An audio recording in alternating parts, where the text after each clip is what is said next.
lato-latonya laki-laki ya, itu juga tidak membatalkan wudhu ya, tentunya lato-latonya sendiri. Kalau punya orang lain ya jelas batal ya. Jadi membatalkan lato-latonya sendiri itu tidak membatalkan wudhu.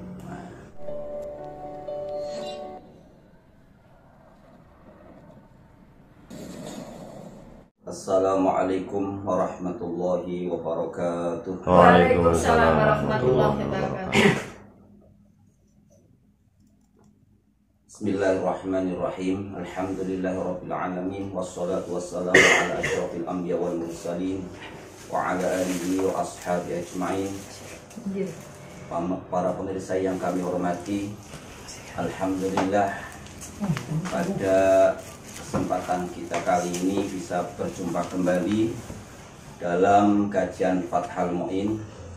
Pada kali ini kita bahas tentang hal-hal yang membatalkan wudhu. Bismillahirrahmanirrahim. Wa nawaqituhu ay asbabu nawaqitil wudhu arba'atun. Ahaduha tayakkunu khuruju syai'in wairi manihi ainan kana aw rihan rutuban aw jafan mu'tadan kabaulin aw nadiran kadami basurin aw wairihi infasala aula kadudatin akhrajat rosaha thumma raja'at. Hal yang membatalkan wudhu atau sebab-sebab yang membatalkan wudhu ada 4. Yang pertama adalah yakin keluarnya sesuatu dari salah satu kubul atau dubur. Hal yang membatalkan yang kedua adalah hilang akalnya. Yang ketiga adalah masu farji adamiyin ay mahalli qat'ihi walau limayitin aw saghirin kubulan kanal farju aw duburan muttasilan aw maqtu'an illa ma quti'a fil khita. Yang ketiga adalah menyentuh farjinya manusia atau mahalli qat'ihi, tempat diputusnya farji ya, untuk mahalul khitan ya, itu katernya lah, itu di apa namanya dipegang juga membatalkan wudhu. Atau juga memegang kemaluan orang yang sudah meninggal juga membatalkan wudhu. Atau memegang kubul atau dubur kemaluan anak yang masih kecil baru lahir ya, walaupun ibunya, walaupun ayahnya, pokoknya kalau memegang kemaluan manusia, kubul ataupun dubur, walaupun itu masih bayi, itu juga membatalkan wudhu. Muttasilan aw maqtu'an, baik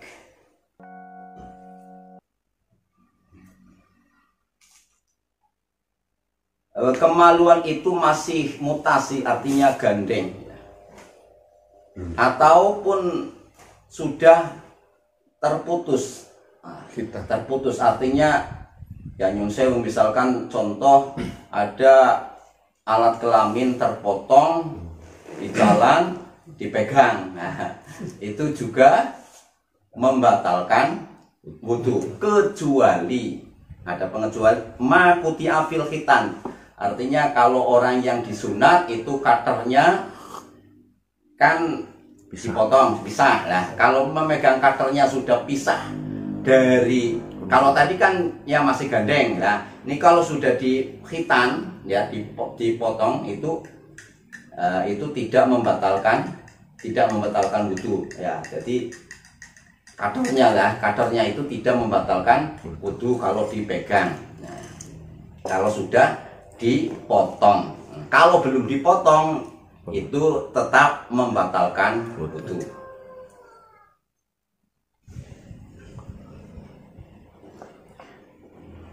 Terus batasan-batasan yang membatalkan wudhu itu bagaimana? Pertama dari dubur, itu adalah multaqal manfadi, bertemunya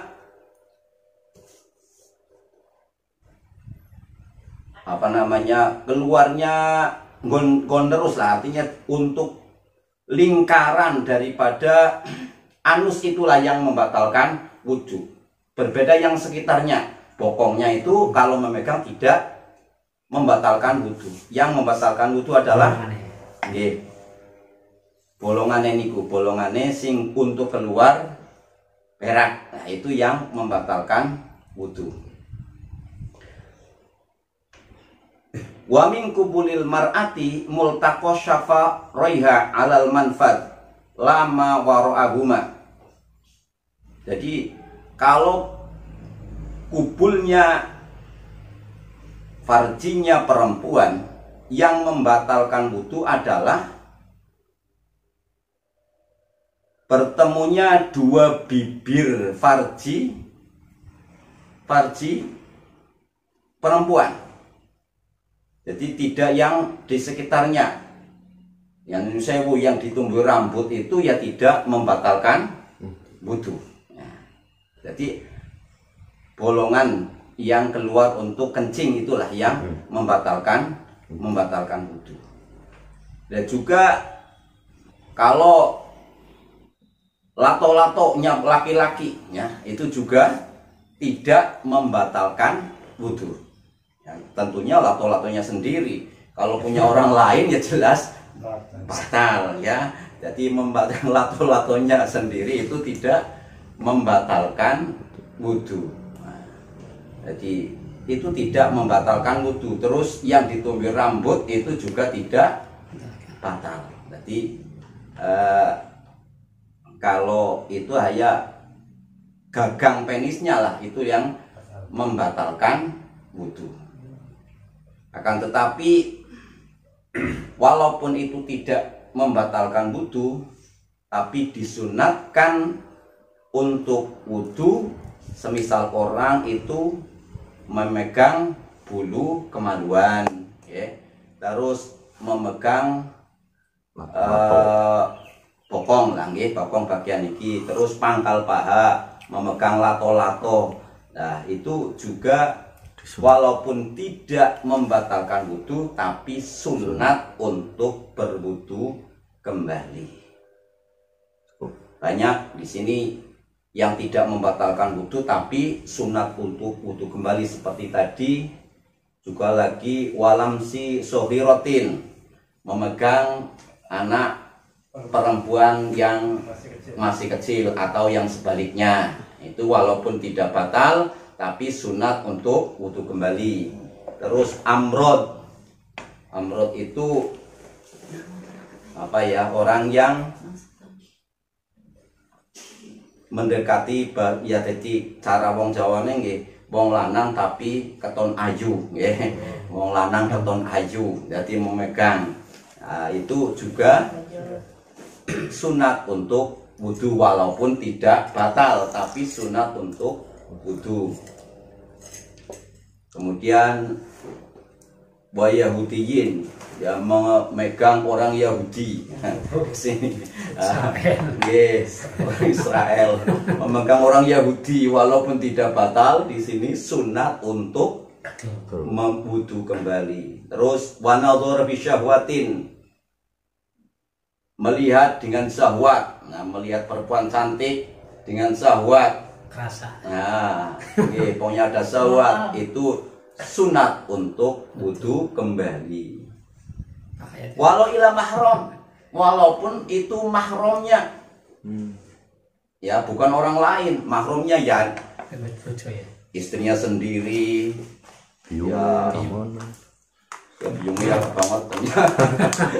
Ya walaupun itu kepada mahramnya yang haram dilihatnya, tapi melihat itu dengan syahwat, itu walaupun tidak batal wudhunya, tapi sunatkan untuk wudhu. Nah, kemudian watalafudhi bimaksiatin, mengucapkan maksiat, wa ghadabin ketika marah, terus wa hamli mayitin ketika membawa mayit, menyentuh mayit, wa qassi dhofrin mencukur kumis, mencukur kuku dan mencukur kumis, wa halqi ra'sihi ketika mencukur rambut, juga semuanya itu sunat untuk berwudu kembali. Sebelumnya ya.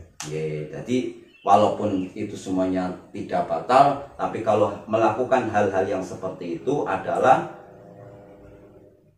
sunat untuk melakukan wudu.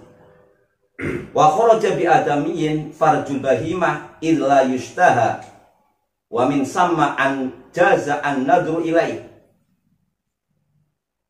Dikecualikan yang tadi yang membatalkan wudu adalah memegang atau menyentuh adalah farjinya manusia. Kalau farjinya binatang itu tidak membatalkan, karena memang laisa min sya'ni anna yustaha. Keadaan farjinya binatang itu memang tidak untuk disyahwati. Kalau ada yang tidak normal itu ya tidak masuk kategori ini ya. Artinya memang tidak mahalus syahwat farjinya binatang. Artinya tidak haram melihat farjinya binatang.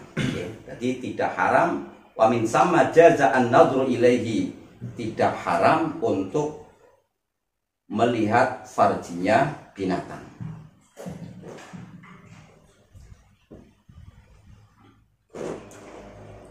Menyentuhnya itu adalah dengan batni kafin. Nah, yang batal, yang bisa membatalkan wudu adalah dengan telapak tangan bagian dalam. Kalau bagian luar berarti yang ini ya, ini luar itu ya tidak membatalkan wudu. Demikian kajian kita kali ini, semoga bermanfaat. Assalamualaikum warahmatullahi wabarakatuh. Waalaikumsalam warahmatullahi wabarakatuh.